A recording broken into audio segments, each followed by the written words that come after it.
Ladies and gentlemen, far from being lambs led to the slaughter, Israel's soldiers have fought back with incredible courage and with heroic sacrifice. And I have another message for the world outside this hall. We are winning! વિચારો, એકમાત્ર દેશ જેની આજુબાજુ ચારેય બાજુ દુશ્મનોનું સામ્રાજ્ય છે, એક દેશ જેના ઉપર 5 દેશોએ મળીને હુમલો કર્યો હતો, એક દેશ જેની પાસે ના તો ચીન જેવું મોટું લશ્કર છે કે ના તો ભારત જેવું મોટું માનવ સંસાધન. એ દેશનું નામ છે ઇઝરાયલ. આજે ઇઝરાયલ એટલું શક્તિશાળી બની ગયું છે કે અમેરિકા, ભારત અને ચીન જેવા દેશો, મોટા દિગ્ગજ દેશો તેની પાસેથી ટેકનોલોજી ખરીદે છે. આજે ઇઝરાયલ આખી દુનિયાના 8મા નંબરનો સૌથી શક્તિશાળી દેશ છે અને દુનિયાના મોટા દેશો એની પાસેથી હથિયાર ખરીદે છે. હવે સવાલ એ છે કે ઇઝરાયલ આટલું શક્તિશાળી બન્યું કઈ રીતે? સવાલ એ છે કે એ ઇઝરાયલ કે જેની પાસે પાણીની તંગી હતી, એક ટાઈમ હતો જ્યારે એના નાગરિકોને પાણી માપીને આપવામાં આવતું હતું, એમ છતાં પણ ઇઝરાયલ આજે ટેકનોલોજીમાં આટલું આગળ વધ્યું કઈ રીતે ઇઝરાયલે આજે ટેકનોલોજીના દમ ઉપર આખી દુનિયા ઉપર રાજ કરે છે. આજે આપણે જાણશું ઇઝરાયલની આ અનસ્ટોપેબલ કહાની, તો જે તમારા માટે જાણવી ખૂબ જ જરૂરી છે, તમારા બાળકના ભવિષ્ય માટે. વિડિયો લાંબો થઈ શકે છે પણ અંત સુધી જોજો. With full conviction in this moment and beyond.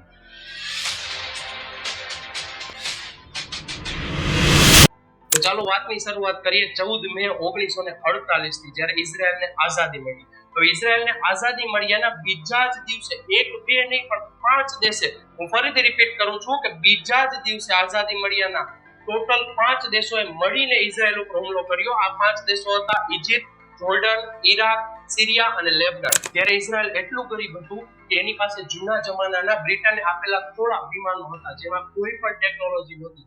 ત્યારે બાકી દુનિયાને એમ થયું કે હવે ઇઝરાયલ ખતમ.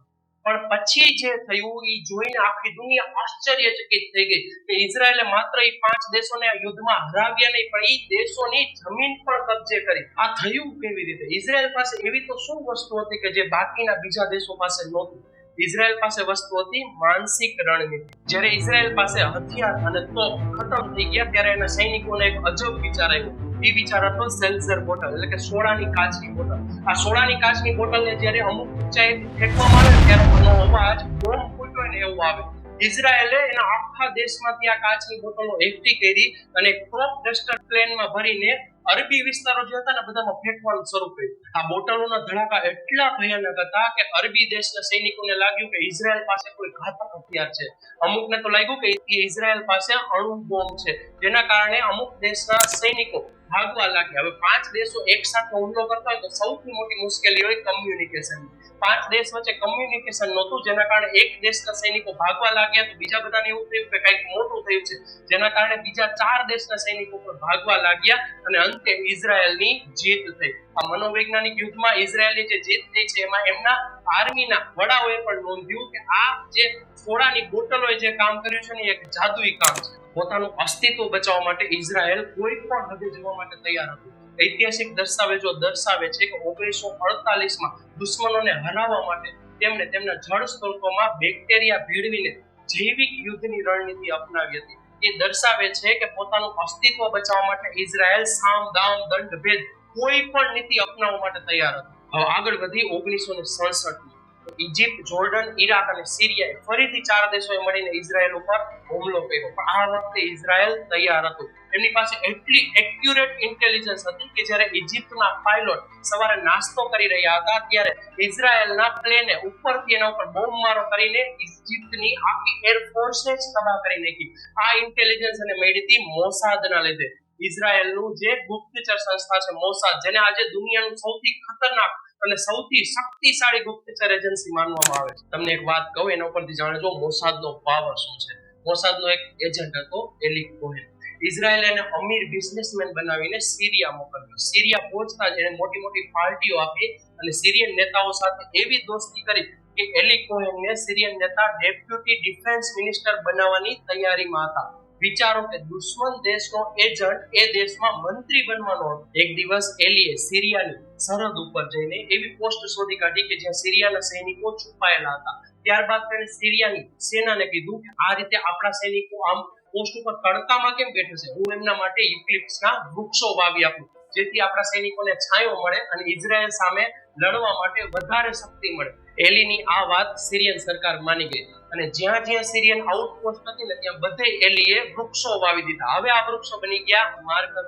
થોડા મહિનાઓ પછી ઇઝરાયેલે જ્યાં જ્યાં ઇક્લિપ્સના વૃક્ષો હતા ત્યાં બધે બોમ્બમારો શરૂ કરી દીધો અને આખી બોર્ડર ઉપરથી સિરિયન પોસ્ટ જ ખતમ કરી દીધી. આ હતી મોસાદની તાકાત. આવી સચોટ માહિતીના કારણે જ ઇઝરાયેલ 1967 નું 6 ડે વોર જીતી લીધું હતું અને ત્યારે તેમણે એવી જગ્યા ઉપર કબજો કર્યો હતો ને કે જ્યાં કબજો કરવો અશક્ય વસ્તુ હતી. પરંતુ કમનસીબે 1965 માં એલીનું ઇઝરાયેલ સાથેનું રેડિયો સિગ્નલ સિરિયન સેનાએ પકડી લીધું હતું અને ત્યારબાદ તેને જાહેરમાં ફાંસી આપવામાં આવી હતી. પણ આ એલીનું આ તેના દેશ માટે અમૂલ્ય ઐતિહાસિક યોગદાન. હવે પ્રશ્ન એ છે કે આટલા બધા યુદ્ધો વચ્ચે અને આટલા બધા દુશ્મન દેશો વચ્ચે ઇઝરાયેલે પોતાની અર્થવ્યવસ્થા કઈ રીતે મજબૂત કરી? ઇઝરાયેલે એવું તો શું કર્યું કે જેથી એની અર્થવ્યવસ્થા આજે ટોચના ક્રમ ઉપર આવે છે? કદાચ એને થોડી ઘણી બહારના દેશો તરફથી મદદ તો મળી હશે, પૈસા મળ્યા હશે, પણ પૈસાથી જ બધું નથી થતું. સવાલ એ છે કે એ પૈસાનું તમે શું કરો છો? કારણ કે પૈસા તો આજે આફ્રિકાના દેશોને અને ફિલિસ્તીન જેવા દેશોને પણ મળે છે, પણ એમની અર્થવ્યવસ્થા આટલી મજબૂત થતી નથી જે ઇઝરાયેલે કરી બતાવી. ઇઝરાયેલની અસલી તાકાત છે એજ્યુકેશન સિસ્ટમ. ભારતની એજ્યુકેશન સિસ્ટમ અને ઇઝરાયેલની એજ્યુકેશન સિસ્ટમમાં ધરતી અને આકાશ જેટલો ફેર છે. ભારતે છેલ્લા 15 વર્ષમાં ઇઝરાયેલની કુલ વસ્તી કરતા પણ વધારે એન્જિનિયર બહાર પાડ્યા છે. પણ પ્રોબ્લેમ એ છે કે આપણા એન્જિનિયર્સને બટેટા અને ટમેટાની જેમ હાયર કરવામાં આવે છે, નોકરી ઉપર રાખવામાં આવે છે જેની કોઈ વેલ્યુ જ નથી. હવે પ્રશ્ન એ છે એન્જિનિયર સાથે કે એમની પાસે પ્રોબ્લેમ સોલ્વિંગ સ્કિલ જ નથી. જ્યારે ભારતના વિદ્યાર્થીઓ માર્ક્સ માટે પ્રોજેક્ટ બનાવતા હતા અને અસાઇનમેન્ટના ઉતારા મારતા હતા, ત્યારે ઇઝરાયેલના વિદ્યાર્થીઓ રિયલ લાઈફ પ્રોબ્લેમ ઉપર કામ કરતા હતા. પાણીની અછત, સિંચાઈની વ્યવસ્થા, મેડિકલ અને ડિફેન્સ ક્ષેત્રે એમને વર્લ્ડ ક્લાસ પ્રોડક્ટ બનાવીને આપી. આ ઇનોવેશનનું આગળ જતા પરિણામ શું આવ્યું? વર્ષ 1960 માં સિમિયા બ્લાસ નામના એક ઇઝરાયેલી એન્જિનિયરે પાણીની અછત દૂર કરવા માટે ટપક સિંચાઈ પદ્ધતિ વિકસાવી. આજે એ કંપની નેટાફિમ દર વર્ષે 62,000 કરોડ રૂપિયા કમાય છે. આજે નેટાફિમ રહીને એ ઓર્બિયા ગ્રુપનો એક ભાગ છે અને આજે તે 110 દેશોમાં કાર્યરત. આ ઉપરાંત દરિયાના ખારા પાણીને મીઠું કરવાની ઇઝરાયેલની IDE ટેકનોલોજીએ તો દુનિયામાં ડંકો વગાડ્યો છે. ઇઝરાયેલની 65% પીવાના પાણીની જરૂરિયાત આ પ્લાન્ટ્સ દ્વારા પૂરી કરવામાં આવે છે, જે 2026 ના અંત સુધીમાં તો 90% થવાની સંભાવના છે. ત્યારબાદ વાત કરી પીલ કેમની. તો પેટનો દુખાવાનું કારણ જાણવા માટે ઇઝરાયેલના એક એન્જિનિયરે નાનકડી કંપની એક કેપ્સ્યુલ બનાવી, જે આજે દુનિયાની દરેક હોસ્પિટલમાં, દરેક દેશમાં મેડિકલ ડાયગ્નોસ્ટિકમાં વપરાય છે. દુશ્મનોના રોકેટથી બચવા અને સુરક્ષિત રહેવા માટે ઇઝરાયેલે અમેરિકા સાથે મળીને આયરન ડોમ બનાવ્યું, જે આજે દુનિયાનું સૌથી સુરક્ષિત અને એડવાન્સ એર ડિફેન્સ સિસ્ટમ છે, જેનું સક્સેસ રેટ 90% કરતા પણ વધારે છે. અને 2026 પછી તો ઇઝરાયેલ આયરન બીમ જે લેઝર આધારિત એર ડિફેન્સ સિસ્ટમ છે એ લાવી રહ્યું છે, જે દુશ્મનોના રોકેટ અને ડ્રોનને હવામાં જ બાળીને ખાક કરી દેશે અને એનું ખર્ચ પણ સાવ ન્યૂનતમ હશે. અને હા, આજની જે આ ઓટોમેટિક કારમાં જે મગજ છે ને, ઇઝરાયેલની મોબાઈલ આઈ કંપનીએ બનાવ્યું છે. આ મોબાઈલ આઈ કંપનીને ઇન્ટેલ 1.4 લાખ કરોડમાં ખરીદી હતી. હવે વાત કરી કે આ બધું શક્ય કઈ રીતે બન્યું.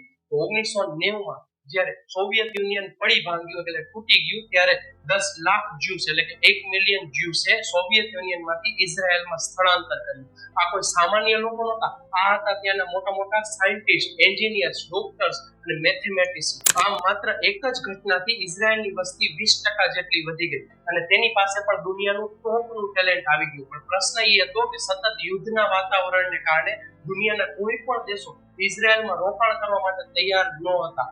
તો હવે આ ટેલેન્ટનો ઉપયોગ કરવો કઈ રીતે, એ સૌથી મોટો પ્રશ્ન. ત્યારે ઇઝરાયેલ સરકારે એક મહત્વનો નિર્ણય લીધો, ઐતિહાસિક નિર્ણય લીધો, જેને સમગ્ર દુનિયાનું ધ્યાન ખેંચ્યું. 1993 માં ઇઝરાયેલ સરકારે પોતાનો ખજાનો ખોલ્યો અને 100 મિલિયન એટલે કે આજના 800 કરોડ રૂપિયાનો એક ફંડ બનાવ્યો. આ ફંડનું નામ હતું યોઝમા ફંડ. યોઝમા એટલે હિબ્રુમાં થાય ઇનિશિયેટિવ. સરકારે દુનિયાભરના ઇન્વેસ્ટરને આકર્ષવા માટે એક મધ જેવી મીઠી ડીલ ઓફર કરી, જે સાંભળીને દુનિયાના કોઈ પણ ઇન્વેસ્ટર ના પાડી ન શકે. આ એવી ડીલ હતી કે સરકારે કીધું કે ઇઝરાયેલના કોઈ પણ સ્ટાર્ટઅપમાં તમે 60% રોકાણ કરશો ને, તો 40% રોકાણ ઇઝરાયેલની સરકાર કરશે.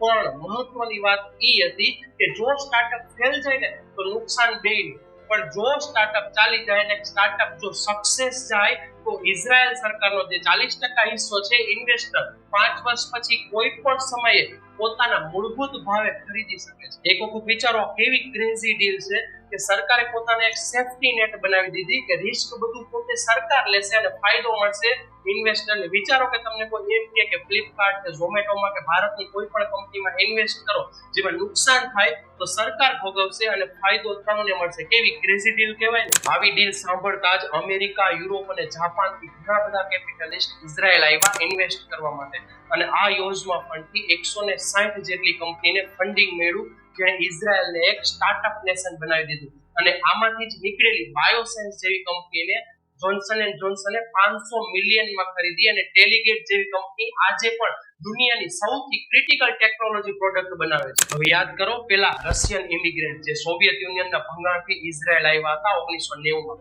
પણ 2012 આવતા આવતા તો તેમનો સરેરાશ પગાર રહ્યો ને ઇઝરાયલના સામાન્ય નાગરિક કરતા પણ વધારે થઈ ગયો હતો. આને કહેવાય માનવ મૂડીનો જબરદસ્ત. હવે તમે વિચારશો કે ઇઝરાયલની આ ઐતિહાસિક સફળતાનો ભારતને અને ખાસ કરીને ગુજરાતને શું ફાયદો? સંરક્ષણ ક્ષેત્રે અદાણી ડિફેન્સ અને ઇઝરાયલની એલ્બિટ સિસ્ટમ મળીને હૈદરાબાદમાં એક ડ્રોન બનાવી રહી છે.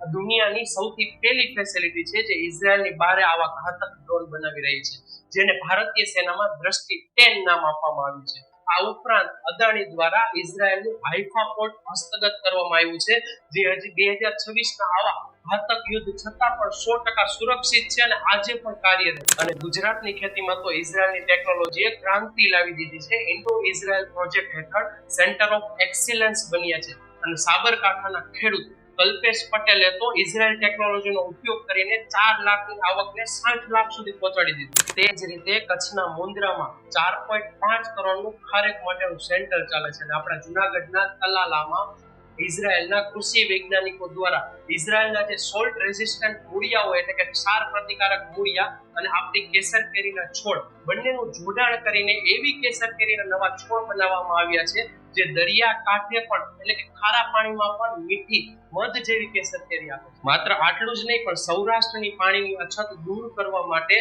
આપણા જામનગરના જોડિયામાં ઇઝરાયલની આઈડીઈ કંપની દ્વારા રોજનું 10 કરોડ લીટર દરિયાનું ખારું પાણી મીઠા પાણીમાં પરિવર્તિત કરતો એક ડિસોલિનેશન પ્લાન્ટ વિકસાવાઈ રહ્યો છે. આમ ઇઝરાયલ છે ગુજરાતનું સાચું વિકાસનું પાર્ટનર બની ગયું. તો મિત્રો આ હતી ઇઝરાયલની સફળતાની સ્ટોરી. પણ ભારતે આમાંથી શું શીખવા મળે છે? ભારતે આમાંથી શું શીખવું જોઈએ?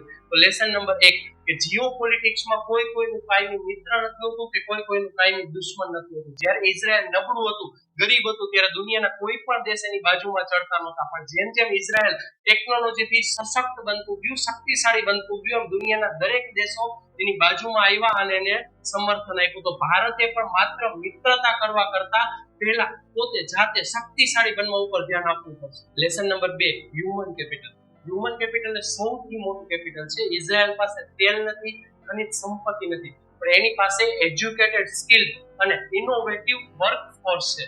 ભારત પાસે આજે 140 કરોડની વસ્તી છે, પણ શું આપણે એ વસ્તીને એજ્યુકેટેડ અને કૌશલ્યવાન કરી રહ્યા છીએ?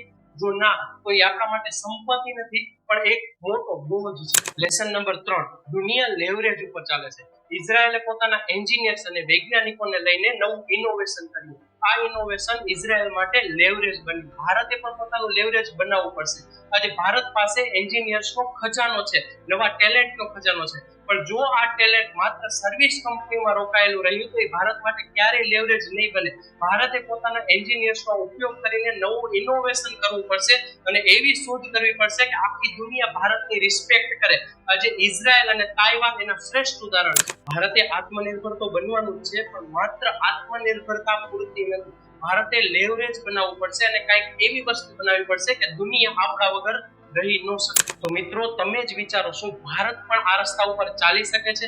ભારતની એજ્યુકેશન સિસ્ટમમાં પણ શું આ પ્રકારે બદલાવ આવી શકે છે? આપણે પણ શું આપણા એન્જિનિયર્સ અને વૈજ્ઞાનિકોને આ રીતે ફંડ આપીને નવું ઇનોવેશન કરવા માટે પ્રોત્સાહિત કરી શકીએ છીએ? તમને શું લાગે છે એ કોમેન્ટ કરીને અમને જણાવજો. બાકી આપણા વિડીયો જો તમને ગમ્યો હોય તો લાઈક અને સબસ્ક્રાઇબ કરતા જાજો, કારણ કે સબસ્ક્રાઇબ કરવું તમારા માટે ફ્રી છે, પણ એ અમારા માટે ખૂબ જ મહત્વનું છે. તો હવે મળીએ આપણા નેક્સ્ટ વિડીયોમાં આવા જ ડીપ રિસર્ચ સાથે અને નવી વાર્તા સાથે.